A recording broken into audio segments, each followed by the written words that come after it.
More, sorry. Praise God. Kasamahan niyo lang ako, backup. Salamat po. The more I know, the more I want to know. Praise God.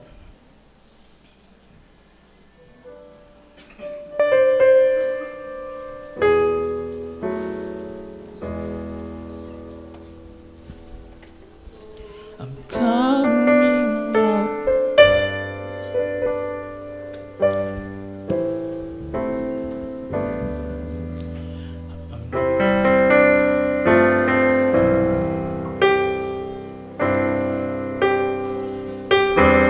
The more I know, the more I want to know everything about you, Jesus. The more I see, the more I want to see alive. The more I hear, the more I want to hear the words of your promises of love. Of your love,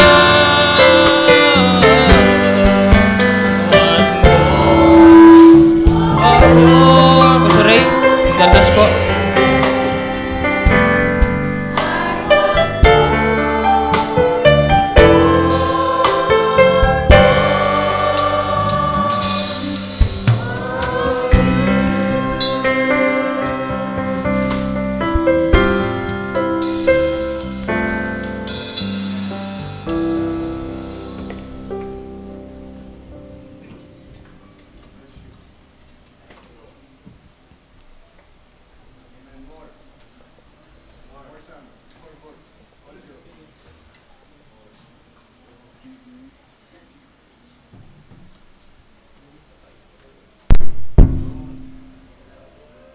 Praise the Lord. Alright, di natin kayang ubusin ng Diyos. Kaya huwag kayong magtipid ng paghatak kung ano man ang available na nasa Kanya na kailangan nyo sa araw na ito. Amen. Maaari tayong mapuno, maaari pa tayong mag-overflow. Amen. Kaya the more we know Him, the more na nakikita natin ang pangailangan natin na mapuspos ng Kanyang mga kabutihan. Salamat sa ating Panginoon sa araw na ito. First time po natin ginamit yung ating air conditioning, kaya ating pong tinetesting pa, tinitignan kung anong mga problema. Mukhang may problema isang unit, kaya hindi po ganun kalamig, ano? Pero kung hindi po nagka-problema siguro yan, ay tama-tama lang yung ating lamig dito sa loob. But we thank God for His provision. Amen. Thank God for His love.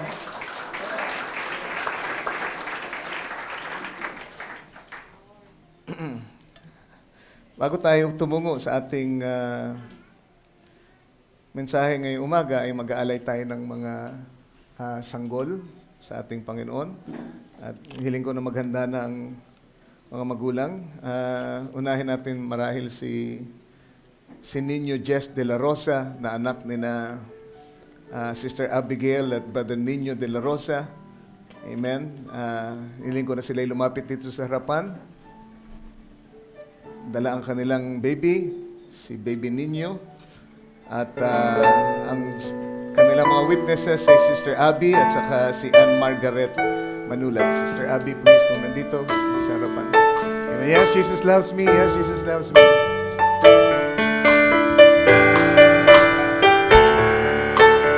Jesus loves me. Yes.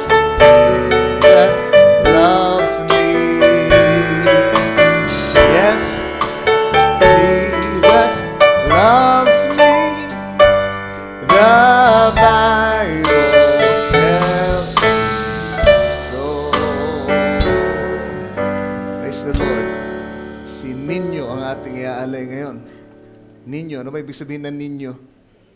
Maliit, di ba? Ninyo. Praise the Lord. At ang mga Katoliko may Santo Niño. Ang aking prayer, sana si Niño ay maging tunay na Santo Niño. Kaya ibig sabihin lang ng Santo ay itinalaga kay Lord. Sanctified. Amen unto Him. So, yun ang ating gagawin ngayon sa umagang ito kay ninyo, atin siyang itatalaga para maging isang santo ninyo siya sa ating Panginoon. Okay, so narito mga magulang at witness sa taas, Sister Abby. At amen, tataas natin siya sa Panginoon. Ayokong istorbuhin ang kanyang pagkakatulog. So, hawakan na lang. Lahat tayo, unat natin mga kamay sa direksyon ng bata as we dedicate, amen, little Nino to Him. Ama namin, Ikaw po ang pinagmulan ng buhay na ito. Ikaw ang nagbigay sa mag-asawang ito ngayon na narito sa altar. Kanila pong kinikilala na kung wala ka, hindi po nila kayang palakihin ng bata ng maayos at sa nararapat na paraan. Kaya Lord, una sa lahat, sila'y naparito para humingi ng dunong, humingi ng direksyon sa iyo, humingi ng, Lord, pagkapuspos ng Espiritu. Dahil Lord, hindi po magagawang pangunahan ng magulang ang bata sa tamang daan kung sila ay hindi puspos ng iyong banal na Espiritu. Hiling ko po, napalaguin mo sila unang-una sa kanilang pananampalataya so that through them, O God, ay iyo pong magabayan ng batang ito sa daan ng buhay at katotohanan. Amin pong nilalapit sa iyo si Ninyo. Inihiling dakilang Diyos na siya ay kargahin mo ngayon sa iyong walang hanggang bisig para ikaw ang maging protector niya, ikaw ang maging provider, ikaw ang maging manggagamot niya sa panahon ng karamdaman. Ikaw po ang Lord, bantay sa kanya araw at gabi, sugumong yung mga anghel para alalayan siya, ilayo siya sa lahat ng kasamaan, Panginoon, ng sanglibutang ito at siya'y maitalaga sa iyong kaharian. Maraming salamat po. Narito po kami. Alay namin si Ninyo sa iyo sa pangalan ng aming Panginoong Jesucristo. Amen. God bless you. Amen. Thank you very much. God bless you. Amen. God bless you. Tatawagin naman natin ang, I believe ito yung mga kamag-anak ni Sister Mel Rances, ano? Actually, sila po yung nagre-request na kung pwede magkaroon ng Bible study sa kanilang lugar. At then, gusto po nilang ialay ang kanilang mga anak ngayong umaga. So, welcome po natin sila ngayong umaga. Amen. Si JR at saka si Marlene Burias, dala ang kanilang mga anak na si Mary Rose Burias dito sa harapan. Please. Amen. As we sing our amen dedicational song, Jesus Loves Me. Yes, Jesus loves me.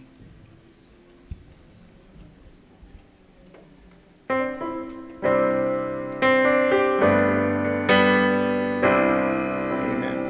Dito sa harapan. Loves me. Yes, Jesus loves me. Oh, yes, Jesus loves me. The Bible tells me so. Let's sing it one more time. Yes, Jesus loves me. Yes, Jesus loves me. Oh, yes, Jesus loves me. Yes, Jesus loves me. The Bible tells me so. Hallelujah. Mga witnesses, Patrick Garcia at saka John Mark Garcia. Kung nandito sila, pwedeng lumapit sa harapan. Amen. At si Melanie De La Cruz, Angelo Garcia. Amen. Dito sa harapan kung nandyan sila. Praise the Lord. God bless you. Salamat sa Panginoon at amen, nakita niyo po ang pangailangan ng bata i-dedicate sa ating Panginoon. Hindi tayo nagbabautismo dahil ang bata ay hindi pa marunong magsisi. Ang binabautismohan ay yung marunong magsisi sa kanilang kasalanan. Ngunit bilang pagsunod sa ehemplo ng ating Panginoon, i-dedicate natin sila ngayon para sila ingatan ng Panginoon.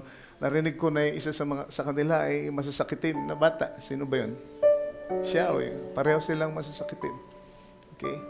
Kung kayo po'y sasampalataya na may magagawa ang Panginoon, kaya niyang alisin anuman ang dahilan ng pagiging masakitin nila, may mangyayari yon ayon sa inyong pananampalataya. At sana maging simula ito ng pag-aalay, hindi lang ng anak nyo, kundi ng pamilya, ng mga magulang, lalo na sa ating Panginoon.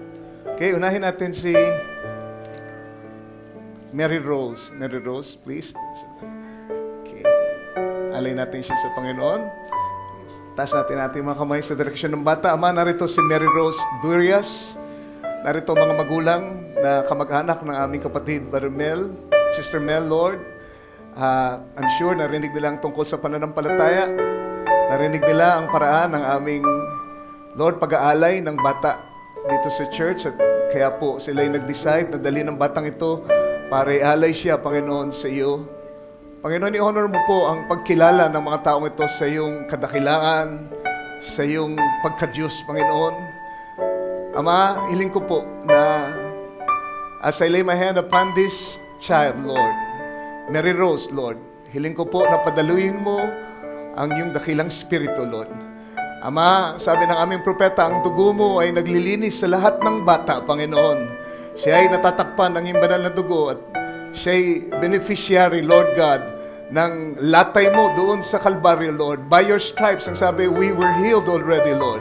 And Father, as I lay my hand, Lord, inaangkin ko po para sa batang ito lahat ng pakinabang ng Kalbaryo, Lord. Ang katubusan mo, ang Lord, ang pagpapagaling mo, Panginoon. Ano man ang dahilan ng pagiging masakitin ng batang ito magmula ngayon, Ama, amin po itong inaawat, tinitigil, Panginoon, para sa iyong kapurihan. As we ask, Lord, nakargahin mo si Mary Rose, proteksyonan mo siya magmula ngayon, balutin mo siya ng iyong banal na dugo, hayaan mo lumaki siyang may takot sa iyo. At sa oras na magkaroon siya ng, Lord, tamang pag-iisip, O God, na naway matanggap ka niya bilang Diyos na tagapagligtas ng kanyang buhay. Tataas po namin siya sa iyo, sa pangalan ng Panginoong Jesus. Amen. Bless the Lord. God bless. Si Jaymar Burias ay ating ngayon tataas sa ating Panginoon. Amen. Habang ang magulang ay nagpipray din, tayo ay magpipray lahat naman namin. Salamat po. I-honor mo ang paglapit ng ina para dali ng kanyang anak, Lord, dito sa harapan at ialay sa iyo. Kinikilala ka namin na kataas-taasan sa lahat at siyang pinagmumulan ng buhay. Kaya, Panginoon, narito naman kami para muli ay ilapit sa iyo ang batang ito para sabihin, kailangan namin ng iyong patnubay, Lord. Ang tulong para ang batang ito ay mapalaki ng maayos at sa paraang nararapat sa iyong paningin, Ama. Ama, anuman ang dahilan ng pagiging masakitit ng bata, Lord. Lord, if there's any sin, Lord, na maaaring naka-apekto, Lord, sa kanya, hiling ko po na ipagpatawad mo, ituwid mo, hayaan mong tulungan, Panginoon, mga magulang, maayos ang lahat ng bagay. At Lord, ngayon sa paglapit nila sa batang ito sa iyo, Ama, ay Lord, salubungin mo po sila. Hiling ko, Diyos, damputin mo, kargahin mo ang bata, Lord, at sawayin mo ang kaaway na mapanakit, Panginoon. At Lord, gawad mo ang kagalingan at ang kalusugan, Panginoon, sa batang ito magmula ngayon bilang patutuo ng iyong kapangyarihan at iyong pagmamalasakit sa mga taong, Lord, lumalapit sa iyo at kumikilala sa iyo. Lord Jesus, ayaw mo lumaki siya na may takot sa iyo at ikaw ang maging Diyos niya, Panginoon, sa kanyang paglaki. Sa pangalan ng Panginoong Jesus, ito po ang aming dalangin. Amen. God bless you. Thank you, Panginoon. God bless you. God bless you. God bless you. You're welcome. God bless you. Amen. Let's all stand as we read the word this morning. 1 Thessalonians chapter 2, verses 10 to 13.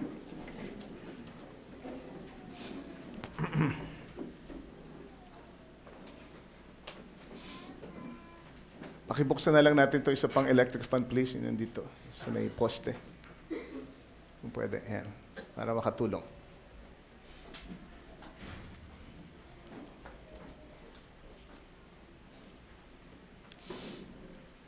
1 Thessalonians chapter 2, verse 10 to 13. Basahin natin ulit yung ating scripture na ginamit nung nakaraang Wednesday. Sabi dito, ye are witnesses in God also how holily and justly and unblameably we behaved ourselves among you that believe. As you know how we exhorted and comforted and charged every one of you as a father doth his children, that ye would walk worthy of God, who hath called you unto his kingdom and glory. For this cause also thank we God without ceasing, because when ye received the word of God which ye heard of us, ye received it not as the word of men, but as it is in truth, the word of God which effectually worketh also in you that believe. Right. Basahin ko ang dalawang quotation na maiksi ng ating propeta before we are seated. Sabi dito, believing God, sabi niya, when a divine promise is made, God's solely under oath and obligation to take care of any of His promises. Amen.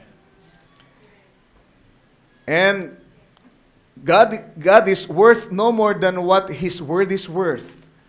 If that word is not effective, then God is not effective. That is God. You believe it? It's God. The Bible said in the beginning was the Word, and the Word was with God, and the Word was God, and I'm worth no more than my word. And you're worth no more than your word. Isa pang quote before we are seated, has the Lord spoken only to Moses? Ang sabi niya dito, and His word tonight is just as effective. And His word tonight is just as effective in the heart of a believer as it was when it was spoken in the beginning. Want to read that again? And His word tonight is just as effective in the heart of a believer as it was when it was spoken in the beginning. It never varies from its course. It will move one. It's a constant relay, a chain that will always, and through all ages, God has always had someone that He could trust and work through. Amen. Tinutuloy natin ang ating pag-aaral sa paksa na aking pinamagatang The Effectual Work of the Word. Tayong lahat tayo muko sandali, humingi ng gabay sa ating Panginoon. Manamin kami ay nakaharap ngayon sa iyong salita. At ang salita mo ay wala iba kundi ikaw, Lord. Kagaya ng narinig namin, your word is, Lord, as worthy as you are, Lord. Ang halaga nito ay kasing halaga mo, Ama. Kung hindi matutupad ang iyong salita, Lord, ay hindi ka na rin pwedeng pagkatiwalaan ng iyong mga anak. Because you and your word are one, Father. Hiling po namin, dakilang Diyos, na sakupin mo muli ang buong kongregasyon at lalo na ang iyong lingkod. As, Lord, we listen to your word, Lord. Bigyan mo ko ng unction, Lord, sa pamagitan ng banal na Espiritu, Lord, na ipangusap ang mga kaisipan na inilagay mo sa aking puso. Lord, sa kapangyarihan ng iyong Espiritu, sa paraan, Panginoon, na kailangan nilang marinig, Panginoon. Grant it, Father, we pray in Jesus Christ's name. Amen. Amen. Mari tayo magsipo.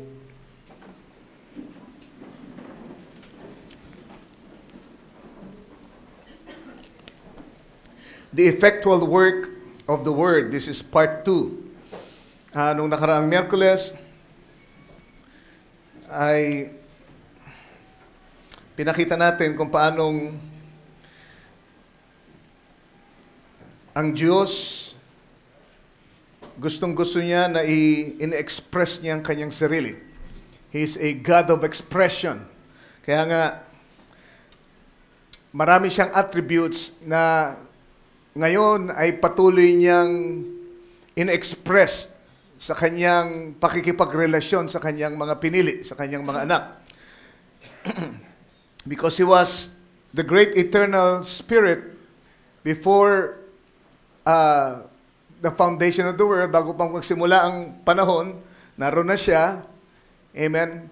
At doon sa kanyang pagiging eternal Spirit ay may mga attributes, at yun actually ay mga malalalim na desire na gusto niyang ma-accomplish o ma-express. At pinlano niya ang lahat ng bagay before the foundation of the world, at itinakda niya ang mga panahon kung saan yung mga attributes na yun ay kanyang ma-express. At siya mismo ang tawag dito, nagplano ng mga sirkumstansya para yung mga attributes ay magkaroon ng chance na ma-express. For example, yung pagkahulog sa kasalanan ng mga magulang. May mga nagtatanong bakit kung alam ng Diyos ang lahat ng bagay, bakit pinayagan pa niya na yung serpente ay maparoon sa garden at si Satanas ay mahulog. Dapat pinoteksyonan niya na lang. No, kasama yon sa plano ng ating Panginoon. Hindi niya inudyukan si Satanas o si Eva at saka si Adan na magkasala, pero sila ay nilagay niya sa isang posisyon na maari silang magkasala. Alright? Meron silang free moral agency at sila ay nilagay sa isang posisyon na maaring magkasala, especially the woman. Amen. Nang sa ganoon, pagka nagkasala siya, ay ma-express ni Lord yung pagiging Savior niya. Dahil paano siya magiging tagapagligtas kung wala siya ililigtas? Alright? Alam natin yung prinsipyo niya. No? Paano siya magpapagaling kung walang magkakasakit? So all things work together for the good. Amen. Ng Panginoon at ng mga umiibig sa Kanya. Alright. At sabi natin, kung tayo inilika sa larawan ng ating Panginoon, then we also are beings of expressions. Diba gustong-gusto rin nating ma-express ang ating sarili sa iba't ibang paraan. Pero sabi ko nga nung nakaraan, ang pinaka-ultimate na ultimate expression ng tao ay ang kanyang binihi. Right? Kaya pagka nagkaanak ang isang lalaki, amen, ay in-express niya yung kanyang sarili ng lubusan. Amen? Imbis na sa artwork lang, imbis na sa music lang, imbis na sa poem lang, amen. This time, sa pamagitan ng kanyang binhi, ay na-express niya ng gusto ang kanyang sarili. Kaya, yung mga katangian niya ay daladala ng kanyang anak. Yung itsura niya, daladala ng kanyang anak. Diba? Mga pag-uugali niya ay daladala ng kanyang anak. Why? Because yun ay expression ng kanyang sarili, ng kanyang mga attributes.